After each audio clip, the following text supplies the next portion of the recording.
So with us going in, I do feel as if it helps the young people because they can open up more. They see that we've not necessarily been through the exact same stuff, but we've been through similar, and they can relate to us and then feel comfortable, because sometimes when somebody's all suited and booted, you don't really feel comfortable talking to them. It probably would have helped me if there was somebody, like a young person, that I could have spoke to and opened up to. So I wanted to get involved to try and make a difference and improve services for young people. We find out a lot of information that the inspectors don't find out, because sometimes they don't want to be honest with the inspectors, they don't want to tell them how it really is.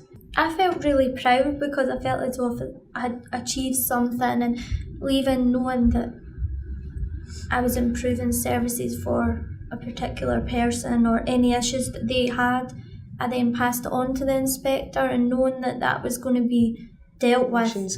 I could leave a service and it will stick with me for weeks on end. And that's because maybe it's been a bad experience I've had, and I'll walk out of there and I'll have such a rubbish feeling. I'll feel so sad that sometimes I want to grate just because of how there's something I've seen in there that I don't like, or there's somebody that's actually really I've connected with. Because I had a bad experience in the care home I was in, so making sure that doesn't happen to another young person is what pushes me forward in doing it as well. I think you can kind of get a rough idea on a service as soon as you walk in. Yeah, you get a sense of whether it's comfortable or not. Aye, you know, because the way we see it is you're not going in there and judging it for a service. You're not going in there and saying, right, that's a service, it has to be like X, Y and Z. That might be a children's service, but that should still be a home. So we're going in and looking for things that make it a home. And pictures on the wall and stuff. Aye, even though it's kids that stay there, but they should at least have some pictures of them up on the walls, their achievements up on the walls. You would have that in a normal household.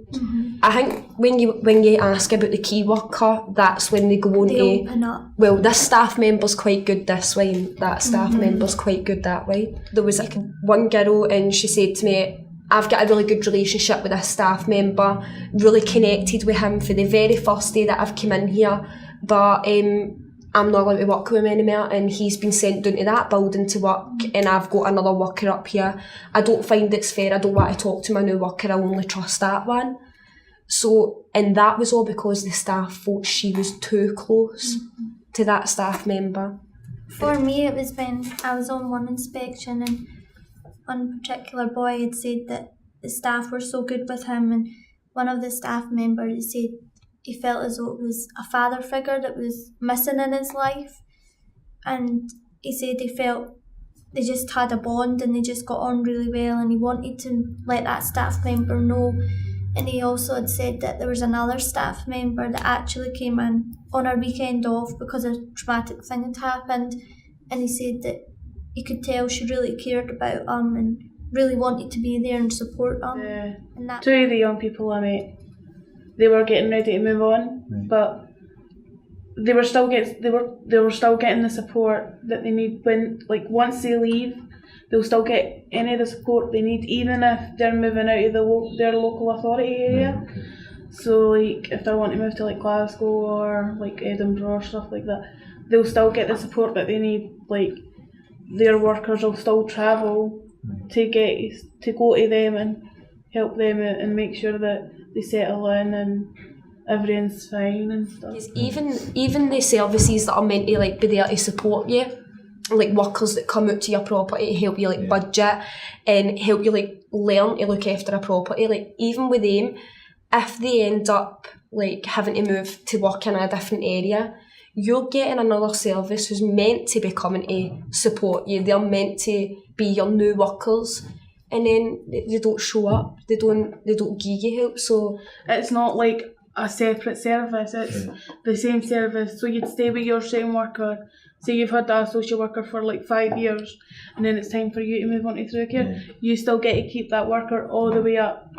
So it's you're not constantly changing and having to start from the beginning again and having to tell them what's happening, and then because they already know you. So they found that works a lot better because they were speaking to their young people, and their young people were well, we don't want to change.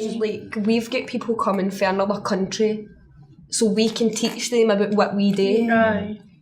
Do you know what I mean? Like another country. I'm really interested in and how they're we coming evolve. they're coming to listen to like no the inspectors, they're coming to listen to us. Yeah. I don't think it's been up until like the past couple of years that the main focus has been on what the young people think.